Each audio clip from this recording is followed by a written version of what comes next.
AFR On Demand is brought to you by Breck Golf. Try Beaver Creek today, just 20 minutes from downtown Baton Rouge in the Zachary area. They've got a PGA Tour driving range, a short game practice area, 30 to 40-yard practice shots. It's a great place to chip and putt and practice if you don't have time for a full round. Book your tee time today, golf.breck.org, golf.breck.org.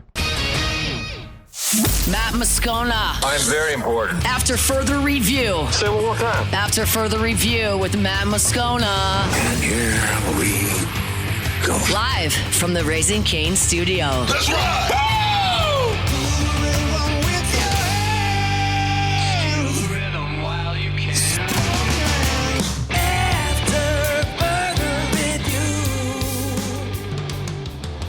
And off we go. Welcome aboard. Glad you're with us. It's AFR, presented by Down One Cigar Bar. I'm Matt. Love you, Matt. Paul O'Neill. They're chanting Paul O'Neill's name. Muso. And Mr. Toby Thomas.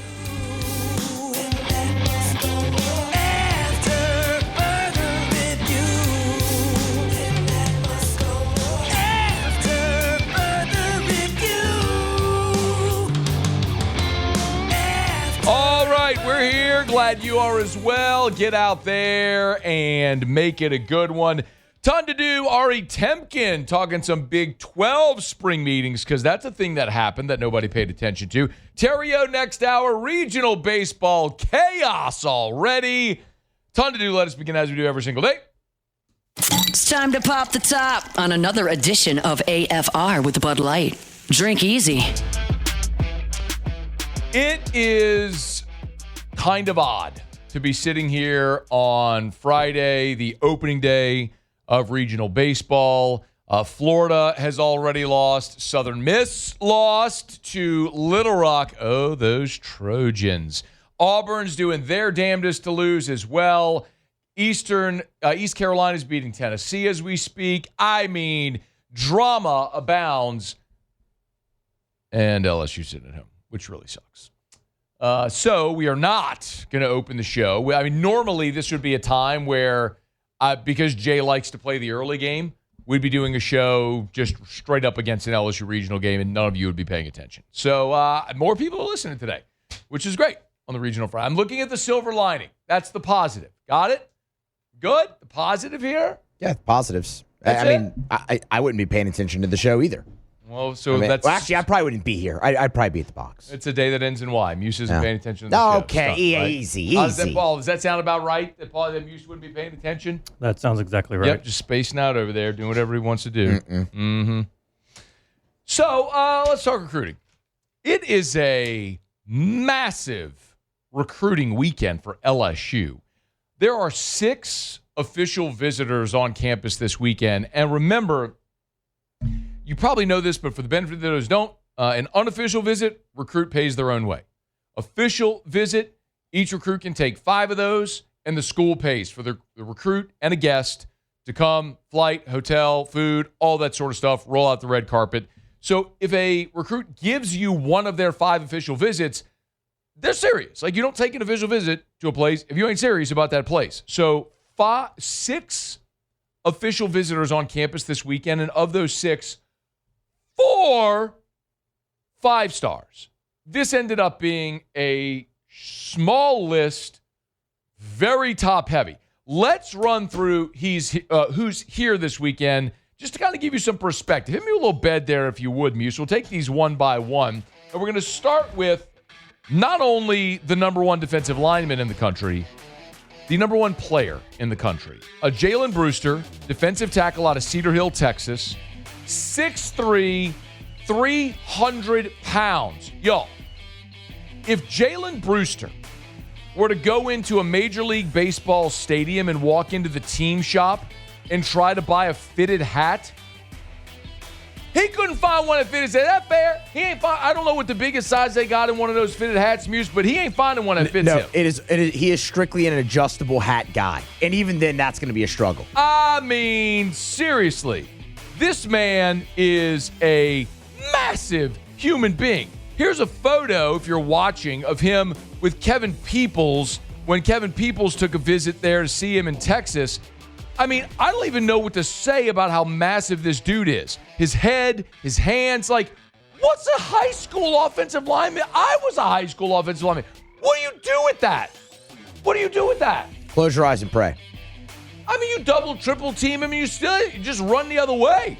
Anyway, just in time for Ed Ogeron on campus as well. The number one player, number one defensive tackle in the country, Jalen Brewster, who is a Texas Tech commit. It'll take some doing to get him flipped, but the Tigers will do their best this weekend. He's not the only five-star committed to a school in Texas who's taken a visit to LSU this weekend. We have talked a ton about Easton Royal. Now, Easton Royal is the five-star number one receiver in America out of Brother Martin in New Orleans. He committed to Texas just days before Lane Kiffin was hired. Easton Royal has taken plenty of unofficial visits to LSU's campus now. Official visit weekend. And right as Easton Royal shows up, who's the first person there to greet him? Coach O. Great ties to the city of New Orleans, of course, the state of Louisiana. And there's Coach O with a photo with Easton Royal. I think it's so interesting, if you remember, during spring, Lane Kiffin talked about the receiver position in particular and how they recruited it via the portal. His objective was not to go after the top tier guys, but to get depth. He explained why. Was important. We try to balance the room more.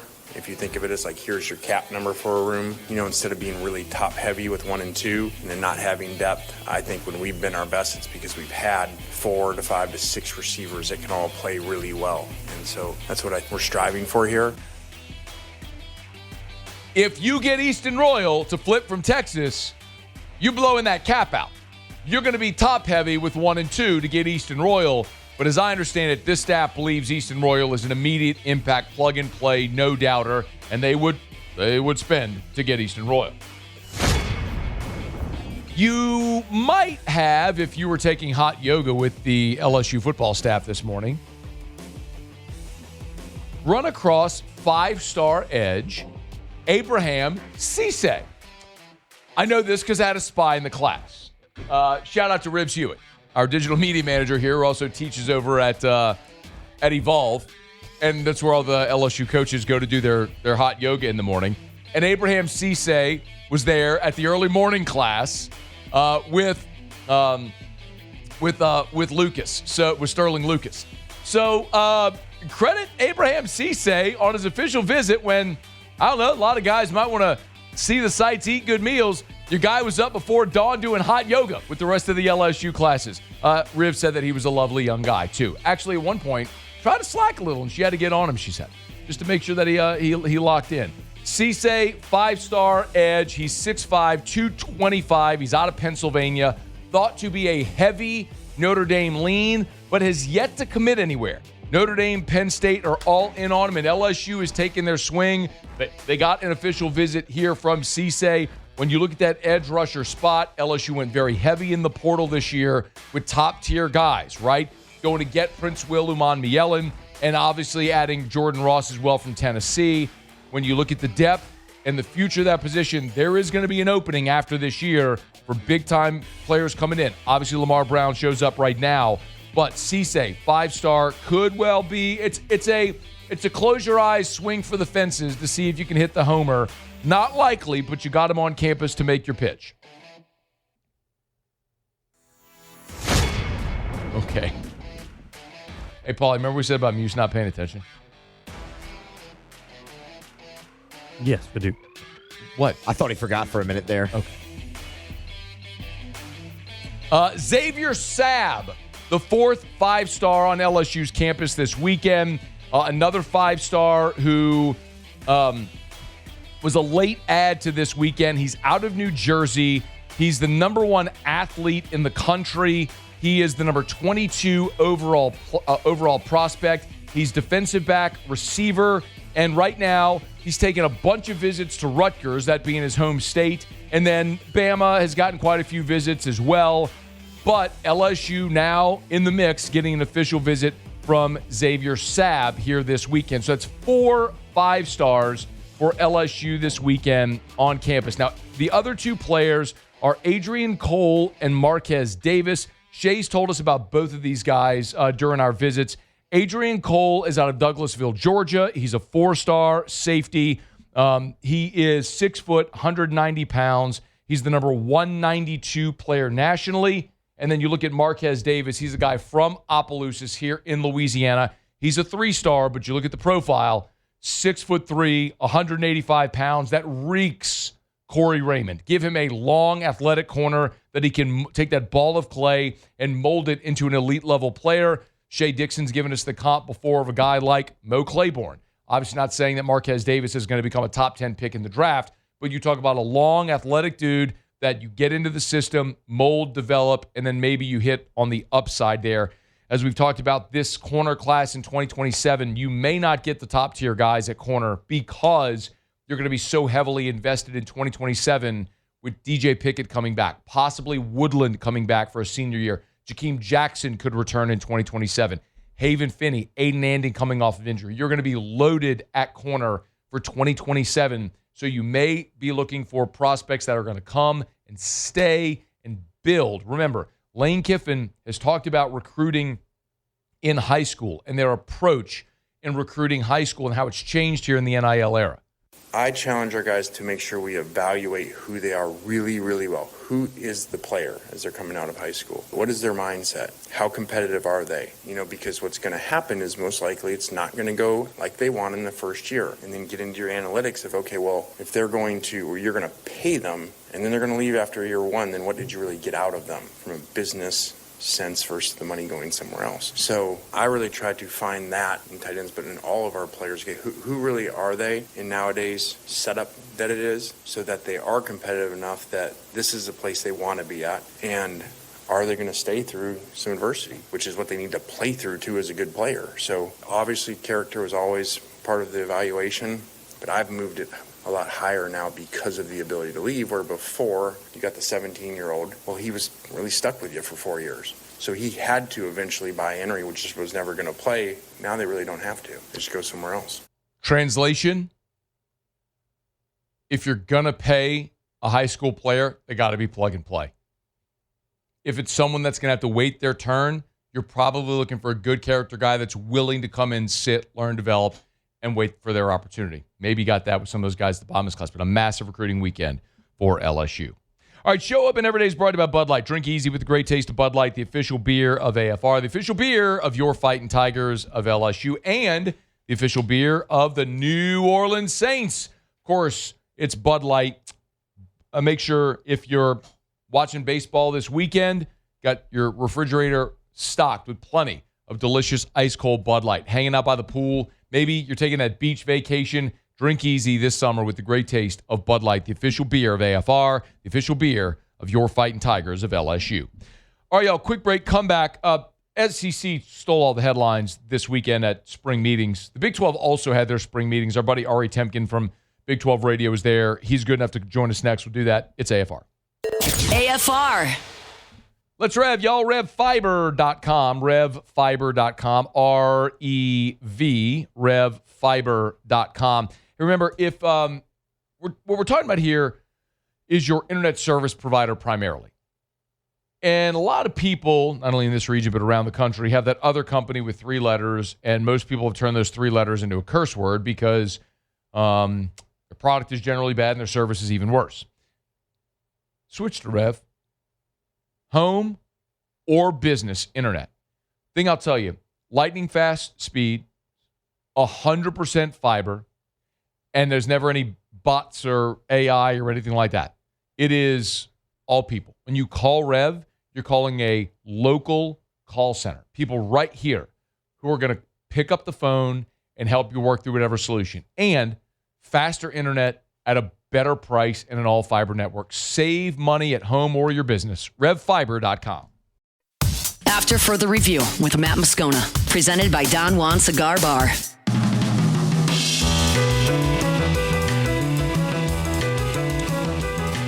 SEC spring meetings were this week down in Florida. Happening adjacent were the Big 12 spring meetings, very candidly. Paid more attention to what was happening with the SEC. So let's find out what the Big 12 talked about. Our buddy Ari Temkin from Big 12 Radio at Ari Sports. You want to give him a follow? Good enough to join us. How are you, dude? I'm great. What's going on? How are you, man? Good to talk to you. I'd be doing a lot better if you and I were not talking. Not necessarily because I don't want to talk to you, but because I'd be talking about a regional baseball game out at LSU right now, and they're not playing regional baseball, and that sucks. So I'm not doing hot today, Ari. Yeah, that is crazy, huh? And meanwhile, my Jayhawks just won the first game of a regional. Hey, shut up. I was about to. You know what I was about to say, that's Ari? Crazy. This is the first time ever, by the way, that KU was doing that. This would LSU not making regionals would be the equivalent of Kansas missing the NCAA tournament in basketball. Yep. Like that's how would you feel if Selection Sunday rolls around and the JJ Hawks, their name doesn't pop up on a line? Like it's melt. And by the way, that has not happened since 1989. Right? So I mean for LSU this happened in 2011. So it's been 15 years for LSU, and that was kind of an outlier, you know. And 89 was following Larry Brown and Danny and the Miracles in 88 that won the national championship. So a little bit of synergy there too with LSU baseball. Noted, yeah. But you know, Dan Fitzgerald, who is Kansas's baseball coach, I mean, in just 2 years, it's been historic what he's done, and you know, he spent a year, I believe, at LSU. Yeah. So you know, the hope for us Jayhawks is that when an SEC team comes calling, that there's something that can happen that allows him to stay at KU, because at some point I'm sure an SEC team will come calling. Yeah. It's just all about buy-in and resources. Who's willing to commit resources to be good in baseball? It's what it'll be. And but yet Fitzgerald was here for a year under Jay Johnson, and really wish him well though. But anyway, so spring meetings going on. I think obviously today, Ari, the biggest story is the Texas spat. Is there any shot at all they actually play that game week 1? I don't think so. I don't, I just don't see any. It seems so choreographed from the standpoint of Tech is calling their bluff here. And look, I mean, Sark likes to run his mouth. I mean, and it's fun. Like, this is the WWE entertainment that we love. And this is what I talked to Brett Yormark at the Big 12 spring meetings about, why not have every football coach take the podium like they do at SEC Media Days to create more drama? Because it's amazing. I cannot wait basically for every Ole Miss game this year. It's going to be like every one is just going to be incredible because of just all of the drama that's going on. I mean, so I think it's funny. I don't even think they should have responded that way. It just seems so choreographed, and I don't know.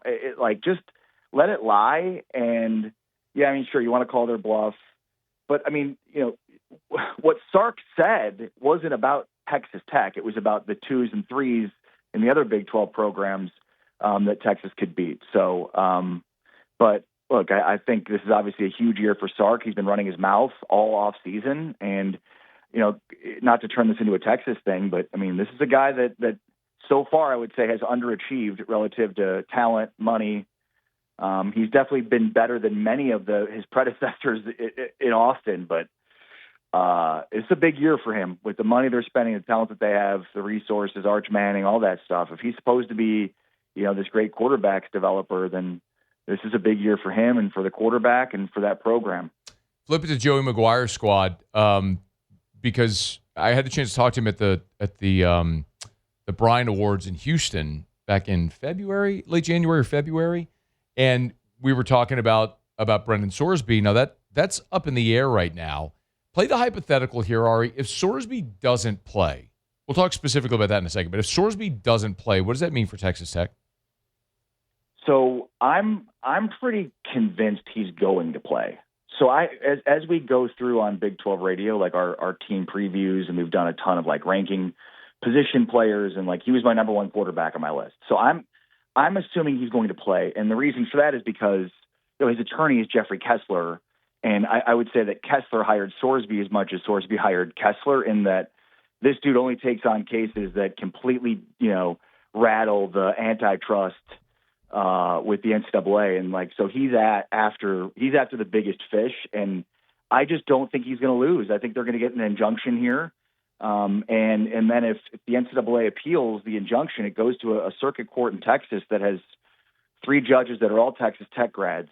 So I think he ends up playing, and it's going to upset a lot of people, and I get it. But at the same time, you also have the SEC commissioner and the Big Ten commissioner openly saying, with the CSC stuff, we're not going to, I know that these rules exist, but we're not going to abide by these rules. And we can create whatever distinctions we want about rules in terms of gambling versus we're just going to go ahead and not follow the rules.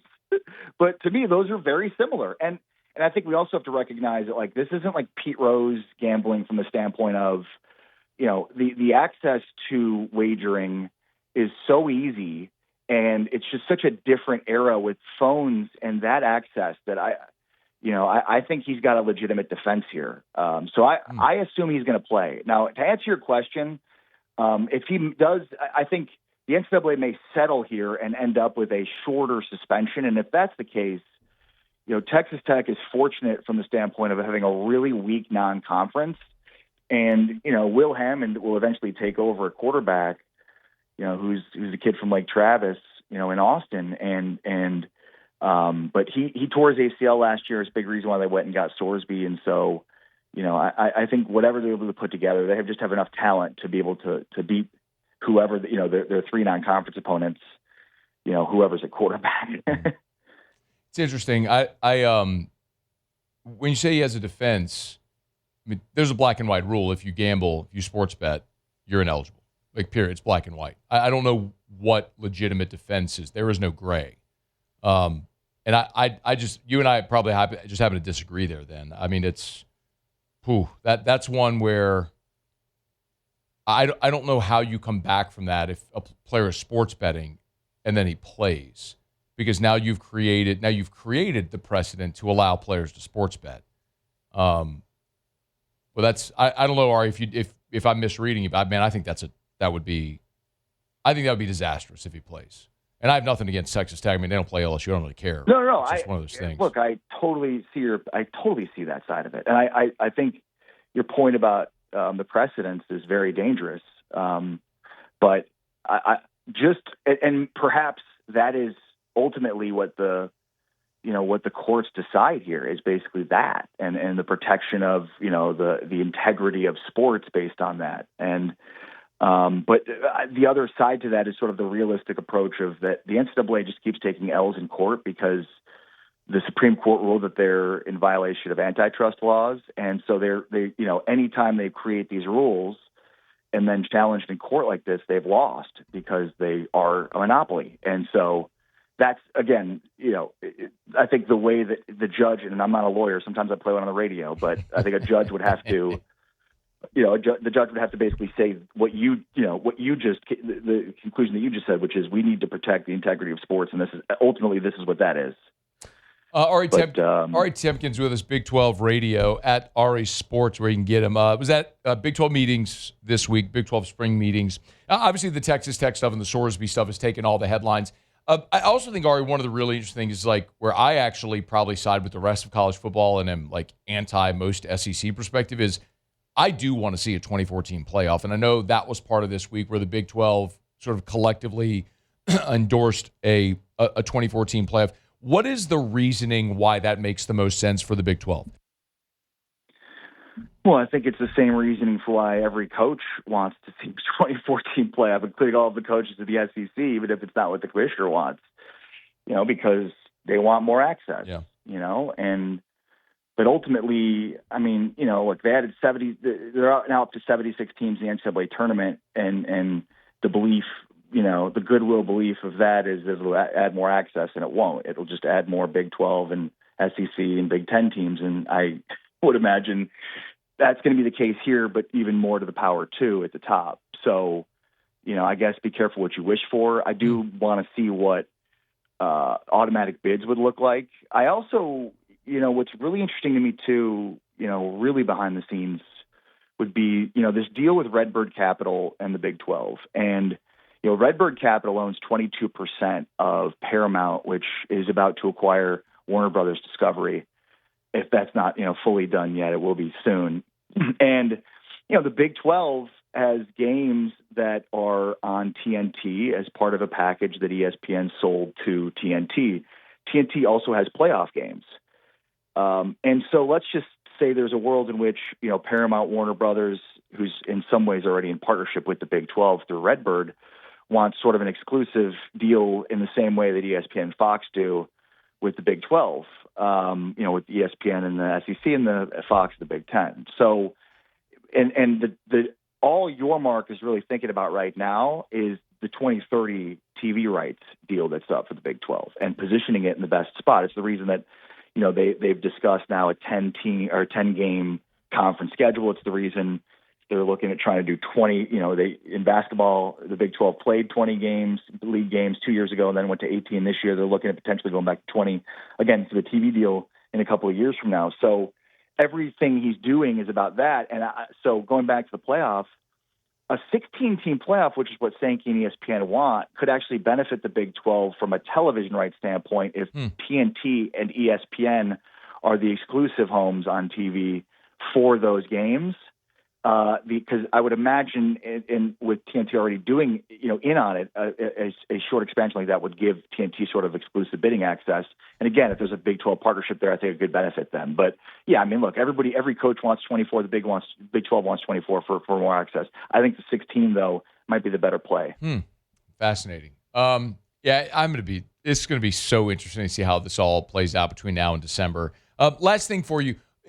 What those are seemingly the big talking points from the outside looking in that most people are paying attention to. Was there something else internally this week, Ari, that maybe dominated conversation? I think one of the things that the Big 12 should be focused on is, not trying to compare to the SEC and the Big 10 because there really isn't one. And I think, obviously from a revenue standpoint, it's just a smack in the face. And I'm sure from the SEC standpoint, the Big 10 revenue is a smack in the face too, to a degree. So, but I think that there's a lot that the conference has that's very unique from the standpoint of, the Big 12 had dominant brands and, they really swung their weight around when they were in the Big 12.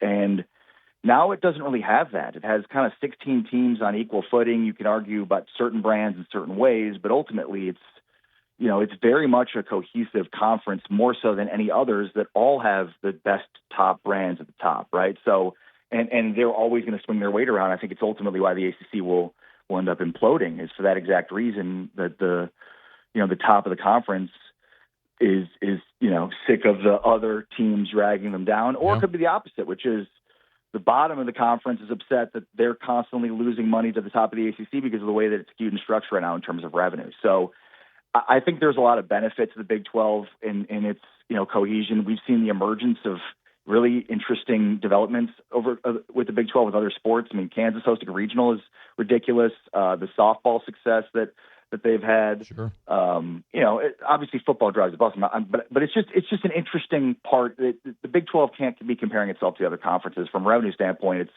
It's 2-1. So and that compounds every year. So I think. But there are a lot of things going for it moving forward. And Brett Yormark I just can't speak highly enough of him and the work that he's doing to try to close the gap as much as he possibly can. Sure. Ari, he saved the league. It was, you and I talked about this when it was sort of the Big 12 and the Pac-12 that were fighting for survival, and Yormark was intuitive enough to save that conference. And it was the Pac-12 that ultimately imploded. So couldn't agree more with you in that respect. So it'd be a fascinating time as always. Man, we always appreciate enjoy the Jayhawk baseball this weekend, man. How about that? Thank you. Yeah, big one against Arkansas. Arkansas has been the bane of Kansas's existence in recent history in the postseason in every sport. So fingers crossed. Fingers crossed here. Hey, look, the Hogs are salty, man. They probably should have been playing at home this weekend. I think most people here would probably agree with that. So you kind of got a little bit of a tough draw there. But look, man, I am not a pull for the conference guy. So I'll drape myself in blue and shout JJ Hawks this weekend, man. I am not. I would love to see Arkansas face plant in Lawrence. That'd be great. Send me some face paint. I'll wear it this weekend. And then Atlanta next week. We expect one 22-5 today. So they stink. Let's be real. No, they stink. The ACC stinks. Let's go. Thank you, dude. We appreciate the time.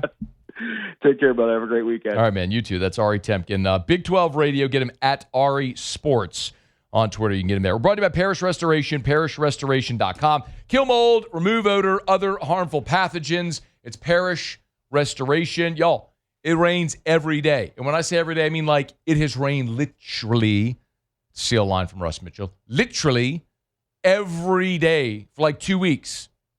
If you got water intrusion, you probably have mold. Water, humidity, mold. So you need to get rid of mold. Parish Restoration does that. Parishrestoration.com, parishrestoration.com. It's easy. They'll spray their dry fog. They'll close up all the windows and doors. Let it dwell. Kills everything. Fog dissipates. You're back in. Free of mold. Clean, clear, sanitized, great smelling. Parishrestoration.com. Parishrestoration.com. All right, let me knock out a break, y'all. We'll go around the SEC when we come back. Verge Osbury is making headlines to his response to Lane Kiffin's Vanity Fair comments about Ole Miss. Terrio's here in 25 minutes. We got a lot to do. So let us keep rolling along here on AFR. AFR. I just mentioned all the heat. Of course, with heat, you want to make sure that your AC is working. That's why you want to make sure you call River City's 1 Hour Air. 752-0001, 752-0001, 752-0001, or 1hourbr.com. You can spell it out, O-N-E, 1hourbr.com. Always encourage you to go check out the Google reviews. I mean, how many companies say, we want you to go check out our Google reviews? Well, when you've got thousands, literally double the amount of Google reviews of your next closest competitor, you want people to go check them out. Carol Caldwell sent this 5-star Google review. David, the technician, went above and beyond in his service today. Highly recommend David for HVAC services. Another 5-star Google review. And you see so many of those because at River City's 1 Hour Air, they hire the best. They invest in continuing education for all of their technicians. They have systems and protocols in place that they follow to make sure you get great service every single time. It's River City's 1 Hour Air. 752-0001. After further review with Matt Moscona, presented by Don Juan Cigar Bar.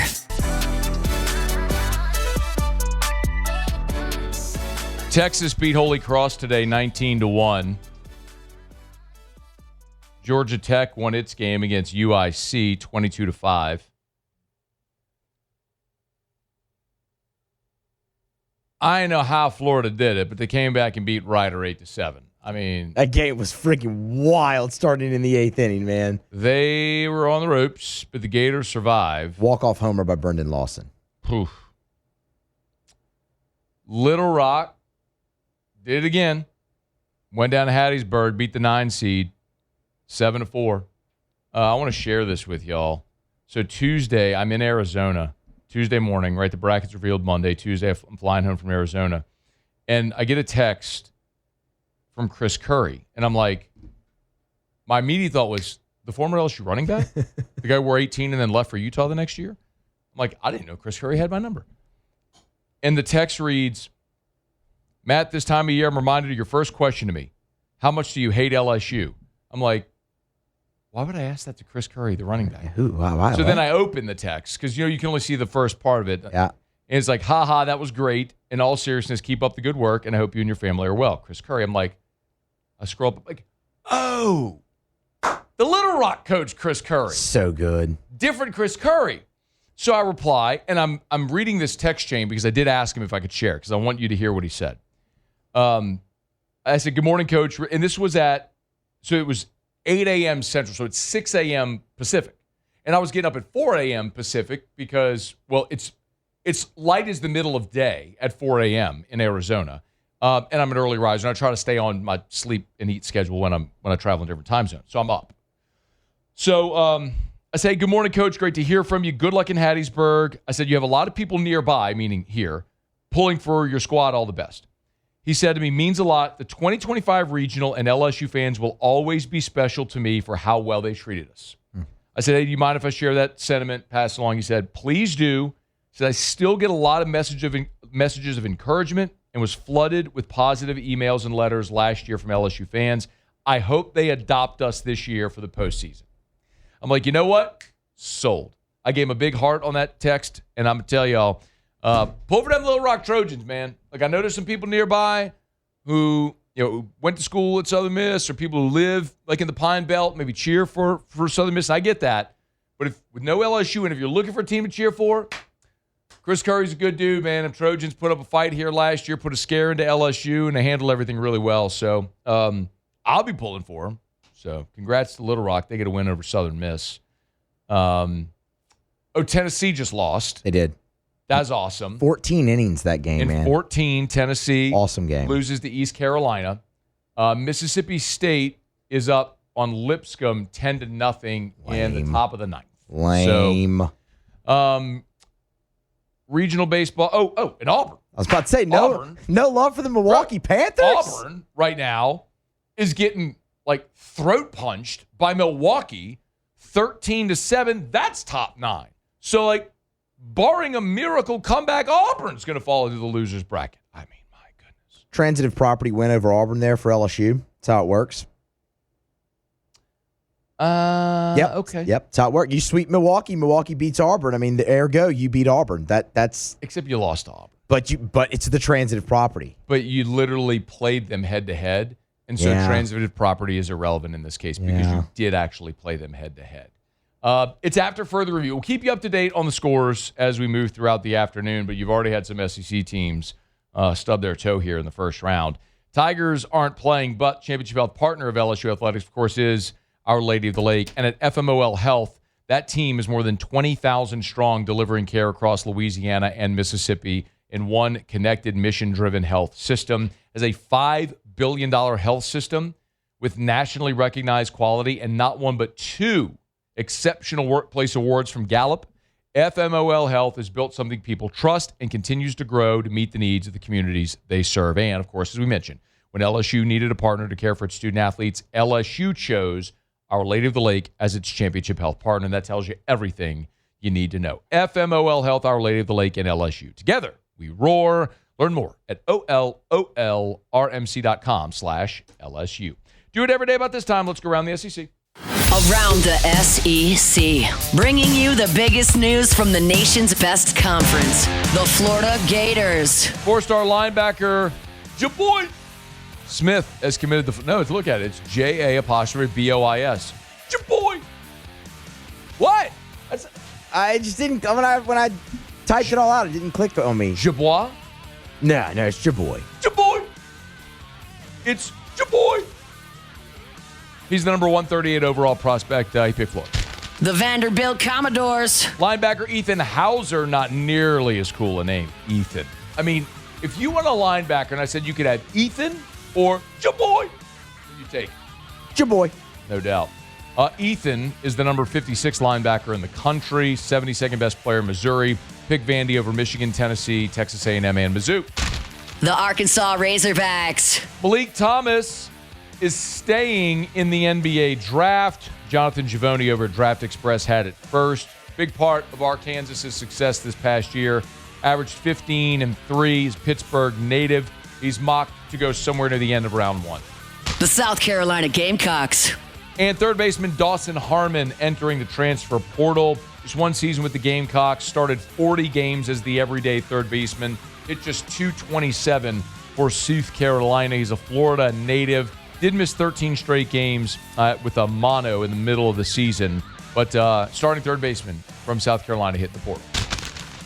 All right, there you have it. That is Around the SEC Friday shows presented by Don Juan Cigar Bar right there in Town Center. Get on by, enjoy a fine premium cigar, cocktail, craft beer, great whiskey selection.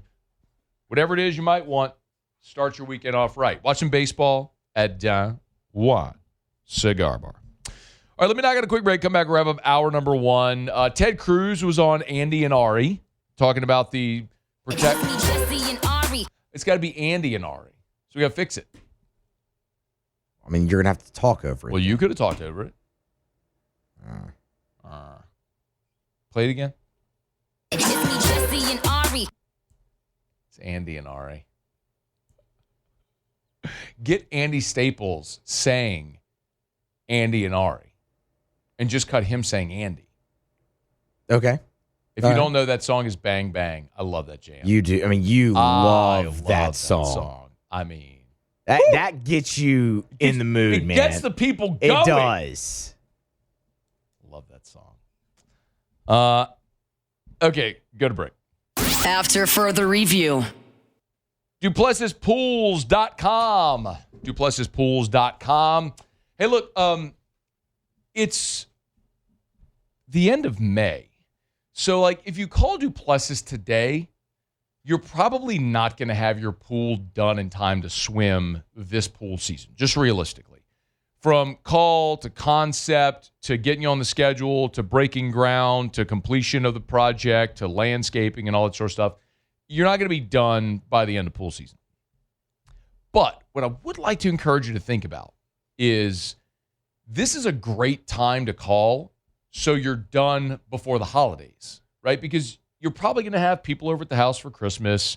And what if you had a beautiful pool with the beautiful exterior lighting, the pool lighting, your outdoor kitchen, all of those beautiful accent pieces done in time for your holiday parties? Well, start on that today. DuplessisPools.com. Check them out, DuplessisPools.com. After further review with Matt Moscona, presented by Don Juan Cigar Bar.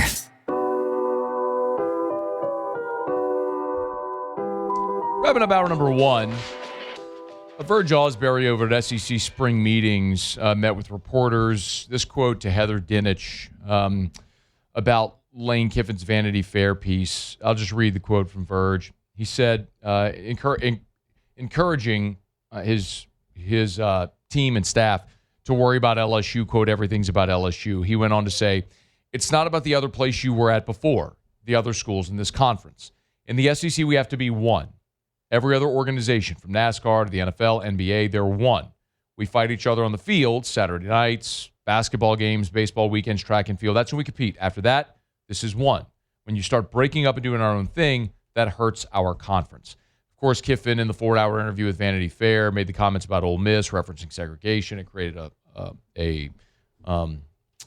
bit of a storm with the reaction to those comments. People at Ole Miss didn't take kindly to it. People sort of picked sides. It did its rounds. Lane Kiffin's largely gone silent on social media. He did the interview with Pardon My Take, which I think has largely been very, very well received since that was published on the Barstool platforms. But spring meetings is an opportunity when the entire league gets together and Greg Sankey can get everybody in a room and say, hey, when we go out publicly, we are uniform. We are unified. We are one voice. Which is why the SEC also this week with the Ted Cruz Cantwell bill have issued a joint statement in opposition of the pooled media rights. And that's candidly, if you're the SEC and the Big Ten, you're opposed to that. Because when we talk about the most valuable properties, it's all SEC and Big Ten schools, with very few outliers. Miami, Florida State, Clemson. I mean, by and large, the most valuable properties are part of the Big Ten or the SEC, period. If you pool media rights, then Texas State, Oregon State, Kansas State, San Diego State, they're all participating and benefiting from pooled media rights, meaning you're pulling everything together, selling college football as media rights as one. And obviously, it's going to water down the shares that the real valuable properties get. And it shouldn't be that way. If you are bringing in the lion's share of the eyeballs, the attention, the revenue, you should share at a higher clip. So I don't know that anybody in this audience would disagree with that. We're obviously right here in the epicenter of that world. But there should be no ambiguity with where I stand. I sit here and have sat here for 2 decades yelling that I'm a college football elitist. I don't care about San Diego State football. If the Aztecs chose to I'm not picking on San Diego State, just pick one. If they chose never to disband their football program and never play again, I'm good. Just make sure I got all my premier football games on Saturdays. If they keep playing all the other stuff, cool, I'll watch. I like watching Maction on Tuesday nights. That's fun. It's something to do. If it goes away forever, I'm good. My life will go on. I don't need Western Michigan against Akron. I like it on Tuesday to give me something to watch. But if it's not there, I'm good. What I can't do without is like LSU, Auburn, Ohio State, Florida, Georgia. Maybe throw Oregon in there, I guess. They got a little swag to them. Southern Cal, Michigan, Penn State, Texas, Oklahoma, A&M. You get it. Like the things we all actually care to see. Give me those. Make sure those things stay where they're supposed to be. All right, Terrio's here. We come back right after the top of the hour. We'll get SportsCenter, get you caught up on national headlines, and Ryan will be in studio. Baseball, regionals, carry on. We get you updated. It's AFR. After further review. Weekend is here. Looking for something to do? Get by Supper Club, y'all. SupperClubBTR.com. SupperClubBTR.com. Check out the menu online. You can see what I'm talking about with some of the most delicious items you'll find anywhere. And it doesn't matter. Like if you love steak, awesome. Supper Club has the best steak options you'll find. You want that Australian Wagyu? You want the Omi beef? I mean, there are incredible options you quite literally will not find anywhere else in the city, the state, in a lot of respects in the country. But it's not just about steak. The Chilean sea bass is incredible. The salmon is awesome. I've told you before, one of my favorite things on the menu that I actually like have dreams, like I crave the veal parmesan. Just make it a Supper Club night. Pop on in, belly up to the bar, open seating in the bar area, or get a reservation at supperclubbtr.com.